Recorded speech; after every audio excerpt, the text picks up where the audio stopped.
Bonjour à toutes et à tous, j'espère vous retrouver en pleine forme. Aujourd'hui dans cette séance, je vais partager avec vous, chers étudiants et étudiantes, un exercice concernant l'étude du mouvement d'un système oscillant, solide ressort. Donc c'est un exercice concernant le niveau deuxième année baccalauréat. Donc je vous propose cet exercice tout simplement parce que c'est un exercice très intéressant. Donc vous devez quand même vous familiariser avec ce genre d'exercice. Voilà, l'exercice est devant vous. Vous pouvez stopper la vidéo pour le lire convenablement et comprendre les questions posées et y répondre en se basant sur ce que vous avez bien sûr vu dans votre cours.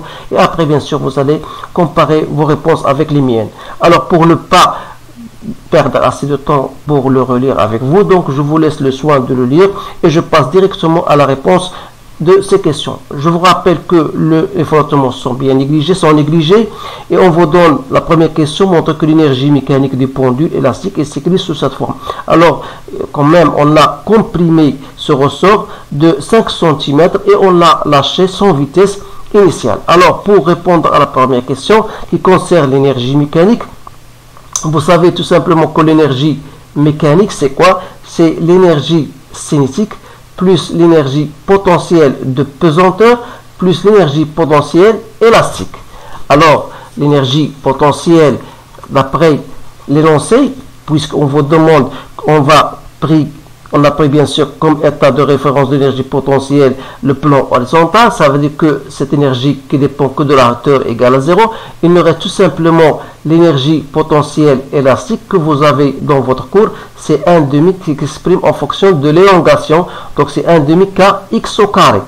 Et l'énergie cinétique, c'est 1/2 mv au carré.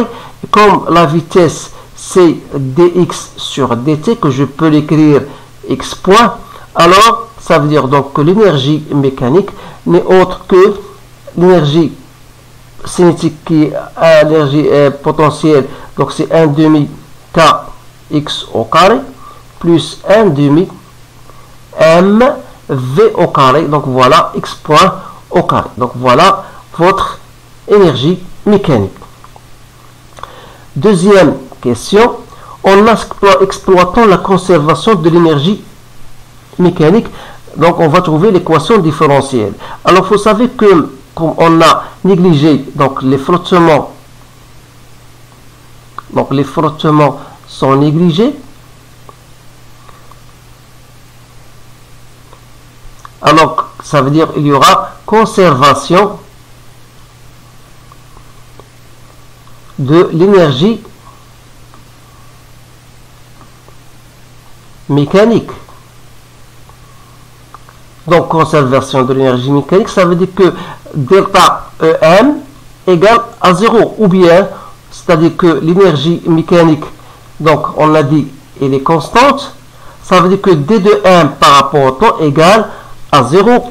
Donc on va traduire cette relation, tout simplement on a déjà l'énergie mécanique, c'est-à-dire que D sur D de T de l'énergie mécanique qui est égale 1/2, je fais 1/2 en facteur, 1/2 kx au carré plus 1/2 mx point au carré égale à 0. Or, si je fais sortir 1/2, donc la dérivée de kx carré n'est autre que 2kx x point plus 2 fois mx point x seconde égale à 0. Donc je vais faire un rappel, c'est que en maths, la dérivée d'une fonction du type fn, je fais n fn-1 fois f'. Ça, c'est un rappel en mathématiques. Donc de la même manière, on a appliqué cette relation ici.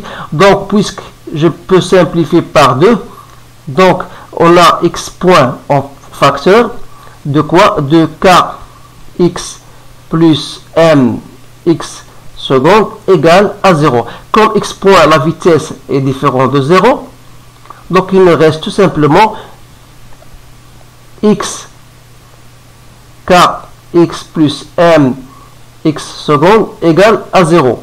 Donc si je divise par m, j'aurai x seconde plus k sur m x égale à 0. Donc voilà votre équation.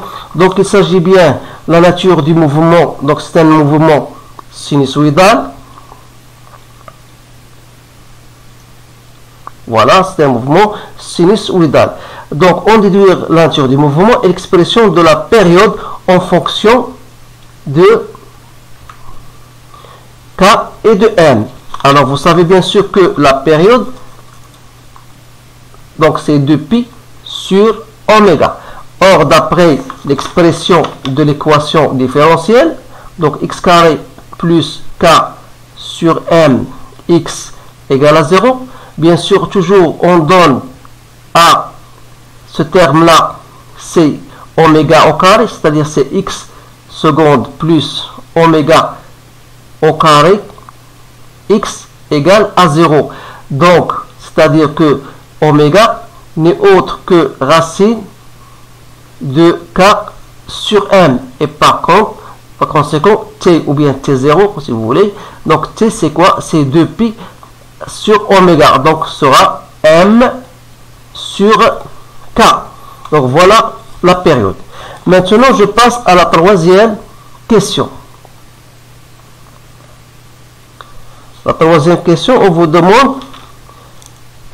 une figure. Donc voilà la figure qu'on vous a donnée. À partir de cette figure qui traduit les variations de l'énergie élastique EPE du pendule élastique au cours du temps, on vous demande de déterminer l'énergie mécanique. Donc l'énergie mécanique, vous pouvez le trouver immédiatement à partir de la figure. Donc vous savez bien sûr que l'énergie, on a dit qu'il y a conservation de l'énergie mécanique, c'est-à-dire que l'énergie mécanique égale à l'énergie cinétique plus l'énergie potentielle élastique. Donc cette droite, bien sûr, horizontale, ça représente l'énergie mécanique. Donc sa valeur n'est autre que celle-ci, c'est-à-dire que l'énergie mécanique est égale à 2 joules. Voilà. Deuxième question, 3.2.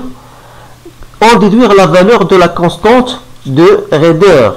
Alors là, c'est très intéressant parce que l'énergie mécanique, on l'a dit, lorsque l'énergie élastique, l'énergie potentielle élastique prend sa valeur maximale, voilà, on aura dans ce cas l'énergie cinétique égale à 0. Donc, c'est-à-dire que l'énergie mécanique n'est autre que l'énergie potentielle élastique maximale, c'est-à-dire qu'il y a 1/2 K xm maximal au carré. De là, sachant que xm égale à 5 cm, donc, c'est-à-dire que la constante de raideur sera égale à 2 fois em sur xm au carré. Donc, je remplace, donc c'est 4 fois 10 moins 2 sur xm, je dois la convertir en mètres, donc au carré, donc ça me donne 16 newtons par mètre. Voilà la constante de raideur. Donner la valeur de la période T0, déterminer l'énergie, donner la valeur de constante, donner la valeur de la période T0. Donc la valeur de la période T0, toujours à partir du graphique. Donc essayez bien sûr, parce que ici c'est la période, donc ça n'est qu'un aller.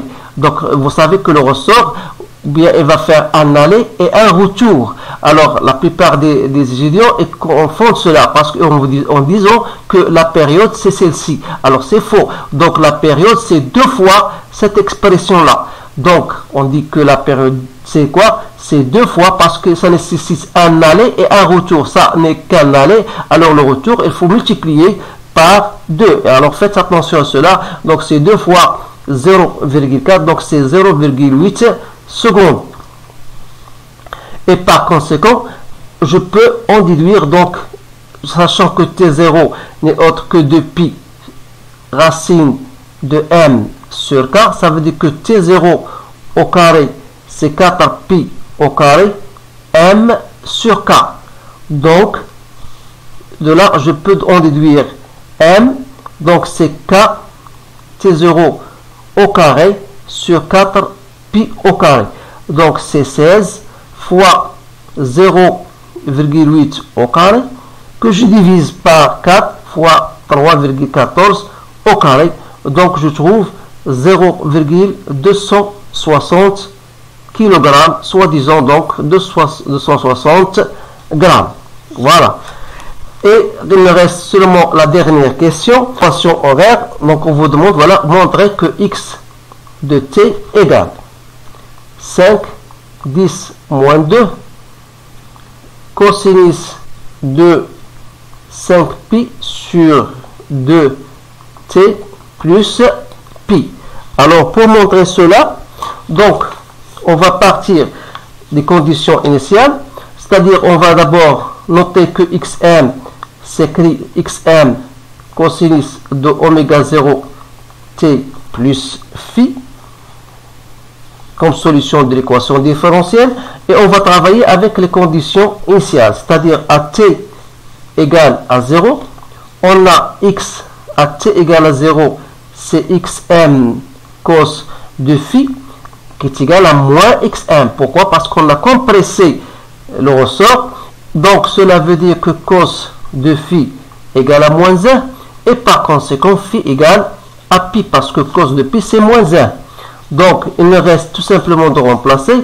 Donc voilà, et x à t, xm c'est 5, 10 moins 2, cos de oméga 0 t.